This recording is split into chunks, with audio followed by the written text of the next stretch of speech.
그럼 이제 마지막으로 이제 질의응답을 진행을 할 텐데요. 지금 한참 그 실시간 채팅으로 많은 분들이 지금 질문해 주신 사항 중에 우선적으로 여러분들 공통적으로 해주신 질문을 먼저 좀 답변을 드려보도록 하겠습니다.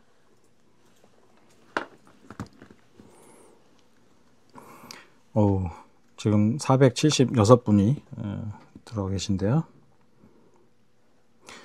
우선 이 사업 설명회가 끝나고 나면 PPT나 영상 모두 업로드 되는지 궁금합니다. 네, 당연히 업로드가 되고요. 저희가 편집 과정을 거쳐서 제 영상과 제 얼굴은 좀 뺐으면 좋겠는데 그래도 같이 다 포함해서 이 PPT 자료와 함께 같이 드리도록 하겠습니다. 이 PPT 자료는 기존에 이제 공고문에 있는 내용 그대로 갖고 왔기 때문에 큰 차이는 없지만 또 일목요연하게 보실 수 있는 장점이 있기 때문에 이 파일도 같이 업로드 해드리도록 하겠습니다. 거기에 플러스 자주 하시는 질문들이 있습니다.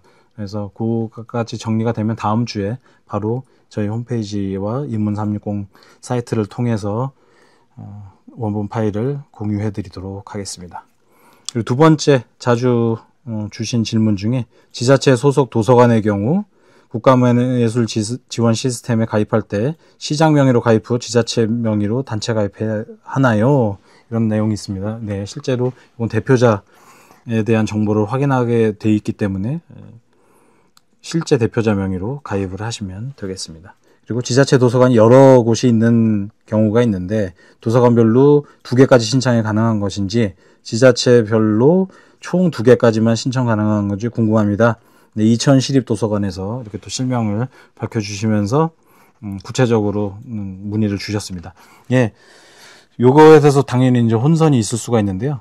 저희가 확인하고 기존에 갖고 있는 데이터에 따르면 특정 지자체의 성격에 따라서 10몇 개가 같은 그 사업자 등록증이라든지 같은 대표자 명의로 각 도서관의 명칭은 다르지만 같이 행정적으로 묶여 있는 경우들이 왕왕 있다고 확인을 했습니다. 그래서 가장 중요한 이게 헷갈리실 수 있어서 굉장히 좋은 질문을 주셨는데요. 신청하는 지자체 전체로 2개가 아니라 해당 도서관입니다. 그래서 이 지자체에 총 만약에 예를 들어 10개의 도서관이 있다. 그러면 1번부터 10번까지의 도서관들이 각각 최대 2개까지 선정이 가능하다. 신청은 더 하실 수도 있으나 선정은 2개까지 가능하다라는 점을 확인해 드리겠습니다. 그리고 3번에 또 요것도 이제 흔한 사례 중에 하나가 되겠네요. 지자체 도서관을 위탁 운영하고 있는 산학협력단입니다. 그 협력단 밑에 여러 개의 사업단 중 도서관이 포함이 되어 있는데 산학협력단으로 사업자 등록증이 되어 있는 상태입니다.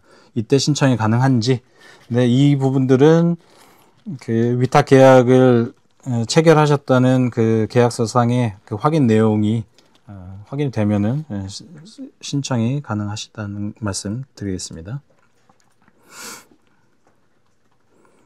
그리고 비영리 단체입니다.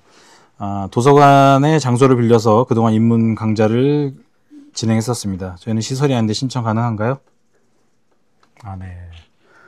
질문 답변실 바닥만 보지 말고요. 카메라를 좀 봐달라는 강력한 요청이 있어서. 근데 좀 이렇게 봐야 되나요? 네, 좋습니다. 네. 제가 시선 처리가 유튜버가 아니기 때문에 좀 불안한 점은 감안을 해주시기 바랍니다. 이럴 경우에는 그 자체 도서관에서 지금 장소만 빌리는 상황이라고 파악되는데요. 질문 그대로면. 하지만 신청 자격은 시설이기 때문에 시설과 합의를 하셔서 그 프로그램을 운영을 해 주셔야 됩니다. 그래서 신청도 시설이 하실 수 있습니다. 그다음에 기리인문학 프로그램 2개를 신청해도 되나요? 예, 맞습니다. 2개를 하셔도 되고요. 지혜학교, 기리인문학 각각 하나, 아니면 지혜학교 2개 신청하실 수 있고요. 해당 내용은 저희 공고문에 자세하게 그 공고문 3페이지에 있는데요. 거기 중간쯤에 보면 선정 가능 예시 사항으로도 나와 있습니다. 그래서 신청을 2개만 하시는 게 아니라 더 하셔도 돼요. 더 하셔도 되는데 문제는 이제 선정이 2개까지 된다. 유형 총 합쳐서 이렇게 됐습니다. 그다음에 지혜학교도 강의 중 탐방이 가능한가요? 예, 이건 자율적으로 설계하셔서 진행하실 수 있습니다. 특히 저희가 후속 모임 1회를 총 12회차 이상 중에 반드시 편성하게 되어 있기 때문에 그쪽에서 강의 주제와 연결된 탐방 프로그램으로 설계를 하실 수 있겠습니다. 그 다음에 기리인문학 자율설계형은 횟수 제한이 없고 반드시 탐방이나 체험이 들어가지 않아도 된다는 얘기인가요? 네, 굉장히 중요한 질문. 예, 감사합니다.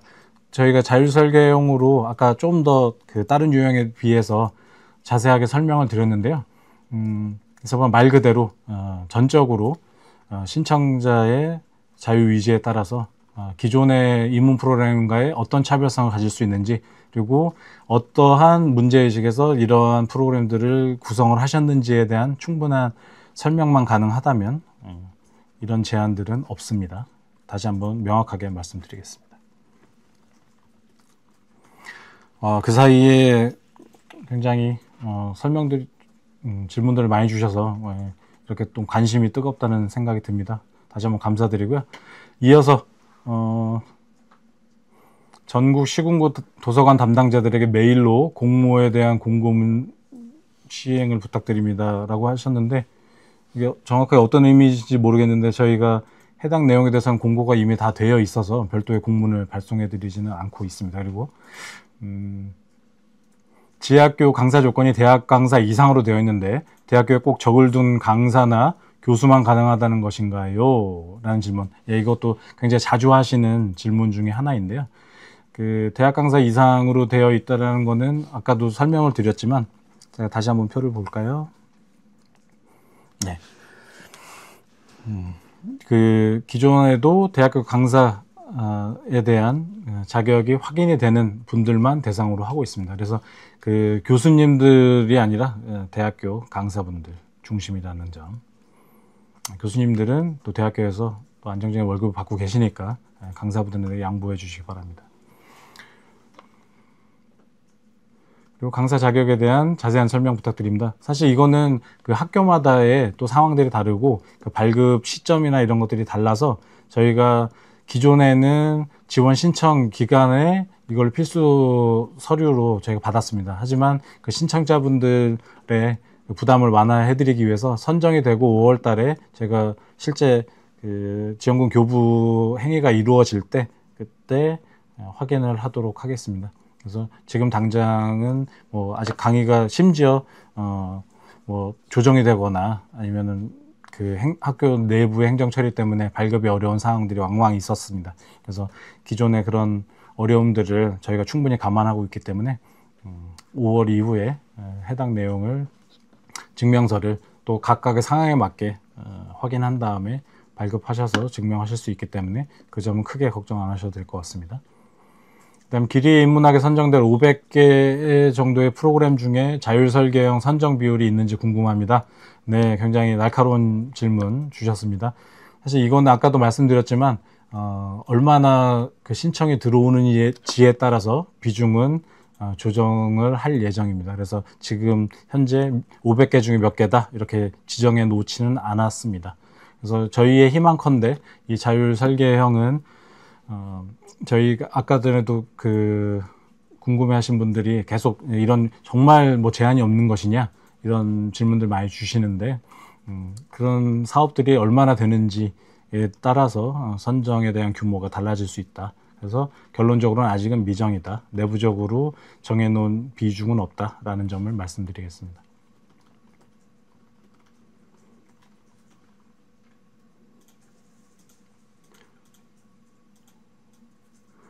네, 박물관 학예사나 인문연구기관 단체들의 연구원 대표님들도 강의가 가능하면 좋겠습니다라고 질문 주신 것 같아요. 약간 중간에 잘렸는데, 그래서 교수님들보다도 이런 분들도 강사로 참여하실 수 있으면 좋겠다 라고 하면 좋을 것 같고요. 예, 이런 내용들로 취지에 의견을 주셨는데요. 의견도 같이 이제 주셨습니다.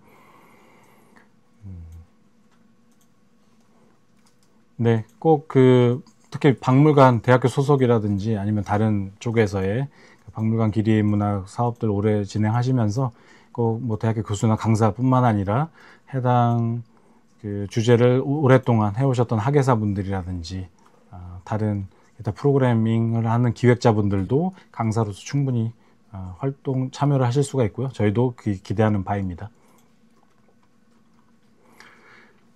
그 다음으로 지혜학교 공모시 AI 관련 수업을 진행하려고 하는데 입문 강연 70%, 실습 30%로 진행해서 결과물이 나오는 수업도 괜찮을지 질문 주셨는데요. 사실 이거는 프로그램 커리큘럼을 설계를 하셔서 지금 있는 이것에 대한 제한을 두지 않았기 때문에 저희가 구체적으로 설계해서 신청하시면 되겠습니다.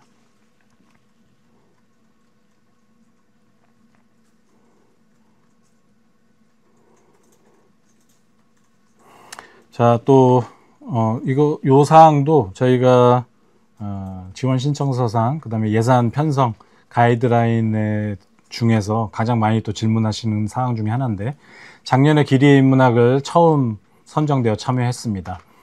대표자 인건비를 책정할 수 없어 기획을 총괄하고 실행하는데 많이 힘들었습니다. 여전히 대표자 인건비는 책정할 수 없는지 궁금합니다. 네.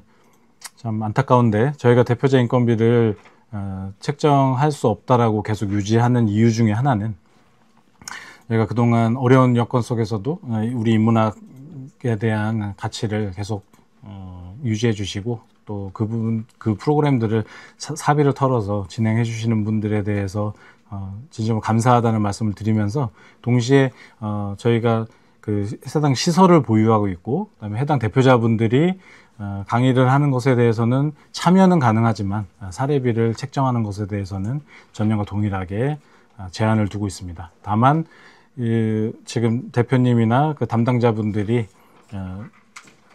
진행하시는 것 외에 다른 강사분들을 초빙하신다든지 다른 시설을 이용해서 연합을 해서 진행하는 좀 색다른 방식의 프로그램들을 설계하실 수 있다라는 점을 좀 감안해서 진행해 주시면 되겠습니다.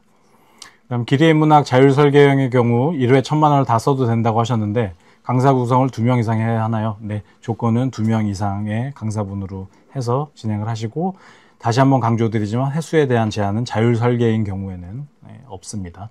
다만 심사 기준에 보시면 왜 그렇게 설계를 했는지에 대한 충분한 설명과 타당한 근거가 있어야 선정 가능성이 높다라는 점을 다시 한번 확인해 주시면 되겠습니다. 그리고 또 그 예산 사용과 관련돼서 자주 하시는 질문 중에 하나가 기리의 인문학 및 지혜학교 강사료가 최대 60만 원이고 60만 원이고 그래서 그러니까 지혜학교가 60만 원 고정입니다. 네, 질문하신 분 다시 한번 확인해 주시고요. 60만 원인데 그러면 12회차를 하면 총 1,000만 원 지원금 고정액 중에 720만 원이 강사 사례비로 책정이 되게 됩니다. 그럼 나머지 금액은 이 프로그램 운영하는 비용으로 사용하면 되는 것인가요? 네, 그렇습니다. 네, 그래서 저희의 보시면 저희가 아마 눈여겨보시면 그런 사항도 있어요. 저희가 그 주제도서 선정을 위해서 최대 30만 원까지 이 사서분들이라든지 시설의 운영자분들도 같이 연구에 참여하고 이 수강생들한테 나눠주는 도서를 구입하라는 비용이 아니고요. 이 좋은 양질의 프로그램들을 운영하고 계속 발전시켜 나가기 위한 그 연구비의 일환으로서 저희가 책정했다라는 점 말씀드리겠습니다. 그런 형태의 지금 허용된 사항들을 예산의 나머지 비용으로 편성을 해주시면 되겠습니다. 그 다음에 지혜학교 후속 모임 편성 시 강사 사례비 지급이 가능한가요? 네, 가능합니다. 네. 대신 그냥 그 후속 모임에 우리 소위 말하는 책거리 한다고 그냥 따라가서 야유회처럼 하시고 강사분들도 오시는 그런 것이 아니라 강사분이 계속 특징적인 역할들이 확인이 되어야 되고요. 그 부분들이 명확하게 입증이 되어야 한다는 점 말씀드리겠습니다. 네, 다시 요거 이제 초창기로 돌아갔는데 이미 유사한 답변을 드리긴 했지만 다시 한번 중요한 사항이기 때문에 반복해서 말씀드리겠습니다. 엔카스 국가문화예술 지원 시스템 회원 가입의 경우 현재 많은 공공도서관들이 기초문화재단에 속해 있기 때문에 사업자 번호와 법인 번호가 한 개로 일원화되어 있는 경우가 많습니다. 이렇게 위탁 운영되고 있는 형태에서 어떤 식으로 가입 절차를 밟아야 되는지 알고 싶습니다. 예, 아까 혹시 들으셨다면 그러한 사항들이 있다는 걸 저희도 충분히 인지하고 있기 때문에 동일한 대표자의 동일한 사업자 번호로 신청이 가능합니다. 다만 신청을 하실 때 도서관 이름이 다 똑같지는 않기 때문에 그 서류상에 나타나지 않는 실제 간판이 달려있는 도서관 명을 사업명과 지원 신청서상에 명기해 주시면 되겠습니다. 예를 들자면 A 도시에 있는 A도시 A구, B구에 있는 뭐 10개 도서관 중에 우리는 1번 도서관이다, 2번 도서관이다 라는 식으로 구체적으로 명칭을 읽어주시면 되겠습니다. 자, 그리고 요것도 많이들 물어보시는 질문이네요. 요 질문 주신 분도 감사드립니다. 특히 이제 기대의 인문학에서 많이 물어보시는데요. 한 회차에 강사를 여러 명 불러도 되는지 궁금하다. 네, 가능하십니다. 그 설계에 대해서는 대신 왜 그러한 포맷을 설정을 하셨는지 충분히 지원 신청서상에 설명이 되어야 되겠습니다. 예, 그 다음 질문도 이건 행정적인 사항인데 굉장히 또 준비하시는데 중요한 사항이기 때문에 답변 드리도록 하겠습니다. 저희는 교육청 소속 공공도서관입니다. 공지된 안내문에 보니까 별도의 통장 개설이 필요하다라고 확인이 되어서 교육청에 회계부서에 문의했더니 한 개의 공모사업으로 별도의 통장을 개설한 이력이 없다. 지금까지 국고보조금 등 보조사업을 진행했을 때는 상위 교육청에 보조금 통장에서 복수의 공모사업 지원금을 다 받고 별도로 정산하고 있다고 답변받았다. 그래서 해당 사업을 위해서 우리 도서관이 신규 통장을 지금 취지로는 개설하기 어렵다라는 환경인데 꼭 해야 되느냐 문의를 주셨습니다. 요거는 선정이 돼서 고민을 같이 하시면 되는데 굉장히 말씀해 주신 대로 굉장히 여러 가지 사례들이 있습니다. 직접적으로 국고보조금이라든지 이런 외부 재원을 수입 처리를 할 수 없는 기관의 시설들도 있고 아니면 직접적으로 받을 수 있는 데들도 있기 때문에 이런 여러 가지 사항들에 대해서는 저희가 종합적으로 해서 최대한 가능한 방식을 찾도록 하겠습니다. 특히 이 교육청 관련된 사항은 굉장히 여러 기존에도 누적되었던 상황이기 때문에 충분히 저희도 인지를 하고 있고요. 가장 원만한 방식으로 선정이 됐을 경우에 지원 예산이 해당 도서관으로 집행될 수 있도록 저희가 협조 조치하겠습니다. 그 부분은 걱정 안 하셔도 되겠다는 말씀 다시 한번 드리겠습니다. 그리고 기대인문학 1회차 주강사 그리고 플러스 보조강사비 포함 30명, 60명을 하면 되나요? 그런데 약간 좀 굉장히 시적으로 함축적으로 문의를 주셔서 약간 해석이 좀 필요한데, 그러니까 기대인문학을 할 때 주강사와 사실 이제 저희가 보조강사랑 보조 인력, 올해는 이제 보조 인력이라는 말로 통일을 했는데요. 사실 이 부분에 있어서 저희도 좀 고민이 많았습니다. 특히 프로그램 성격에 따라서 메인 강사와 서브 강사로 나누어지는 성격들이 있어서 그런 부분들을 어떻게 조정해야 될지는 그 지원 신청서 상에 명확하게 해당 역할별로 기재를 해주시면 되고요. 지금 문의하신 것도 저희가 그 프로그램에 대한 실행 가능성, 그리고 얼마나 구체적으로 잘 짜져 있는지에 대한 심의 기준, 그 다음에 해당 인력들이 참여하는 예산 편성, 사례비가 어떻게 그거에 적합하게 맞게 잘 편성이 되어 있는지 이 두 가지가 다 아주 핵심적인 사업 선정 기준에 걸려 있기 때문에 그 부분을 구체적으로 제시를 해주시면 됩니다. 다시 한번 말씀드리면 이렇게 하셔도 되는데 그 왜 이렇게 설정을 하셨는지에 대한 설명이 예산 책정과 그다음에 사업 프로그램 운영 방식에 딱딱 맞게 같이 합리적으로 설정이 되었다는 점을 지원 신청서상에 충분히 설명을 하셔야 된다는 점 말씀드리겠습니다. 잠깐 물 한 잔만 먹고 가겠습니다.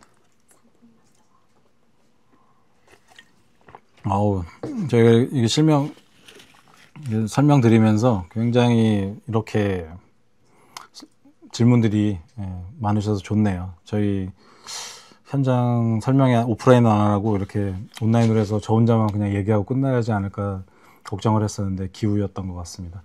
아직도 스크롤이 많이 남아 있어요. 질이. 다시 한번 또 시작해 보겠습니다. 자, 기리인문학을 운영하면서 강연을 하시던 주 강사님이 탐방을 가실 때 보조 인력이 되어 참여하시는 게 가능한 건가요? 예, 가능합니다. 방금 전에 제가 물 마시기 직전에 말씀드렸듯이 대신 어떠한 역할을 수행하시는지 명확하게 지원 신청서상에서 기재가 되어 있어야 한다는 점 말씀드리겠습니다. 작년에 강사료를 기관 내부 인력, 대표, 직원의 친인척 지급이 불가였는데 올해도 모두 불가능한가요? 네, 아까도 유사한 질문이 있었는데 저희가 다시 한번 말씀드리지만 기존에 본인 소유의 시설에서 본인이 직접 또 인문학 프로그램 운영도 하시고 이렇게 사명감 있게 진행해 오셨던 부분에 대해서 굉장히 높게 평가를 해드리고요. 그 부분은 그냥 말로만 이렇게 공치사로 하는 것이 아니라 저희 심의 기준에도 그동안에 수행했던 이력들을 봤을 때 충분히 역량이 있는지 여부에 대해서 굉장히 플러스 요인으로 작용할 수 있기 때문에 그 점은 분명히 저희가 명시적으로 우대를 하는 것인데, 다만 대표자라든지 그 상근 인력에 대한 인건비 지급은 안 된다는 점, 그리고 그 근로기준법상도 그렇고 여러 법령상 그 사대보험이라든지 이런 비용도 이것은 시설 운영과 관련된 비용이고 이 사업을 위해서 하는 사항이 아니기 때문에 해당 신청 기관에서 부담을 하셔야 된다는 점. 다만 이 참가자들, 우리 기대인문학이나 지혜학교 청년인문 실험에 참가하는 분들의 안전을 위해서 상해보험, 여행자보험 등등의 각각 프로그램 구상하시는 거에 따른 각종 보험은 가입을 하실 수 있다라는 점 다시 한번 확인을 드리겠습니다. 기리인문학 운영 시 작년처럼 인문네트워크 앱을 활용해야 하나요? 네, 작년도에 인문네트워크 앱 저희가 개설을 했는데요. 이 부분은 시설 담당자분들보다는 우리 기리인문학 사업이나 지혜학교 프로그램들을 손쉽게 수강 신청하고 내 수강 이력을 확인하실 수 있고 만족도 조사를 할 수 있는 우리 국민들을 위한 사이트라고 생각하시면 되겠습니다. 그래서 요거는 선정이 되시고 나면 저희가 별도의 오리엔테이션을 통해서 어떻게 활용하시고 관리하시는지 그 안내를 드리도록 하겠습니다. 그리고 작년 대비 많은 또 기능이 보완이 되고 이제 시스템이 안정화되고 있는 일환이기 때문에 작년에 일부 겪으셨던 불편함들은 상당 부분 해소가 될 수 있을 것이라고 기대를 하고 있습니다. 보조 인력 사례비에 대한 별도 기준이 없나요? 네, 저희도 이 부분을 가지고 굉장히 오랜 동안 내부에서도 그렇고 자문을 구했었습니다. 그래서 경론이 벌어지기도 했었고 토론이 있었는데 결론적으로는 지금 공고문에서 찾아보실 수 없듯이 사례비 보조 인력에 대한 사례비 상한선은 두지 않기로 했습니다. 다만 그렇다고 강사나 다른 인력에 대한 비용 대비 턱없이 높거나 혹은 낮은 금액을 책정했을 때는 저희가 심사 기준으로 굉장히 중요하게 생각하고 있는 적절한 예산 편성의 타당성에서 매우 낮은 평가를 받을 것이 자명하기 때문에 그 부분을 감안하셔서 책정을 하시면 되겠습니다.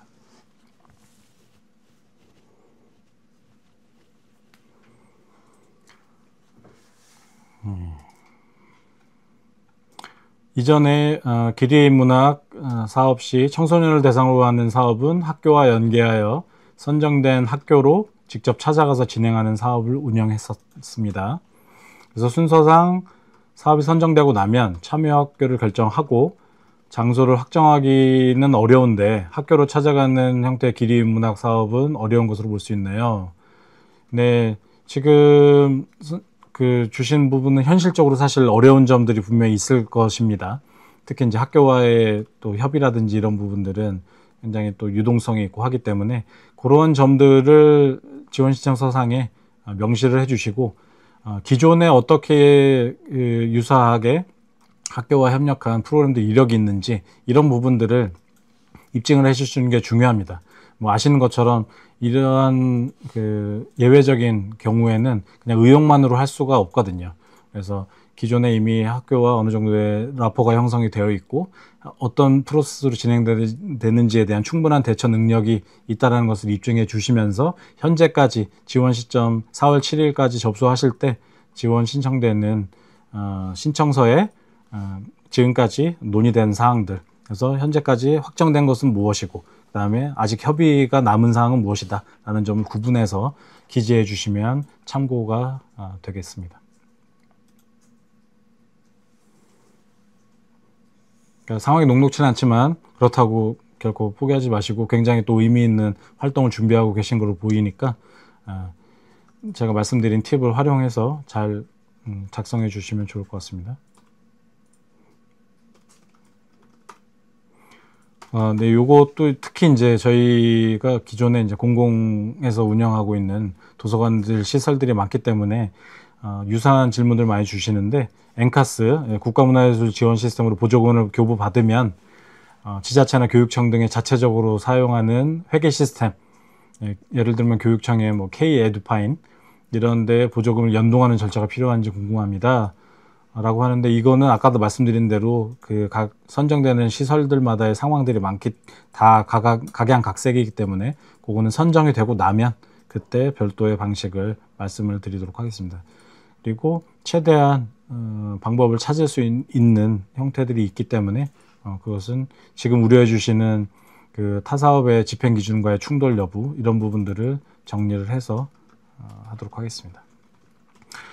다음 자율설계형에 대해서도 많이들 질문 주고 계신데, 자율설계형의 경우 그 길이의 문학 자율설계형은 기본형보다 횟수를 더 많이 계획해도 괜찮을까요? 이 점이 더 유리할까요?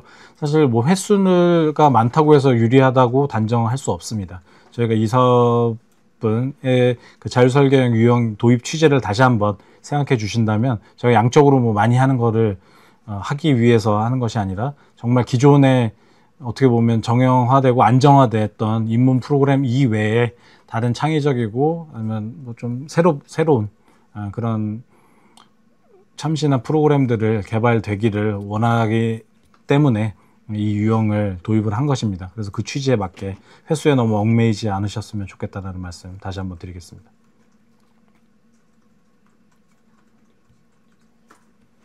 네, 시간에 저희가 또 압박들이 있는데 여러 가지 나머지 지금 그 문의 주신 것들이 기존에 답변 드린 것과 거의 대동소이한 사항이고요. 그래서 다시 한번 말씀드린 대로 오늘 이 사업 설명회의 프레젠테이션 파일 자료와 그 다음에 다음 주, 요번 주 말까지 해서 각종 그 반복적으로 문의 주시는, 자주 하시는 질문들은 저희가 잘 정리를 해서 다음 주에 저희 한국문화예술위원회 아투누리 사이트하고 입문 360 페이지에서 확인하실 수 있도록 게재를 해드리도록 하겠습니다. 그러면 다시 한번 오늘 이렇게 또 통합공모 설명회에 많은 분들이 참여해 주시고 이렇게 활발하게 또 질문해 주셔서 감사드리고요. 저희 4월 7일 오후 3시입니다. 오후 3시까지 국가문화예술 지원 시스템으로 신청 접수를 받고요.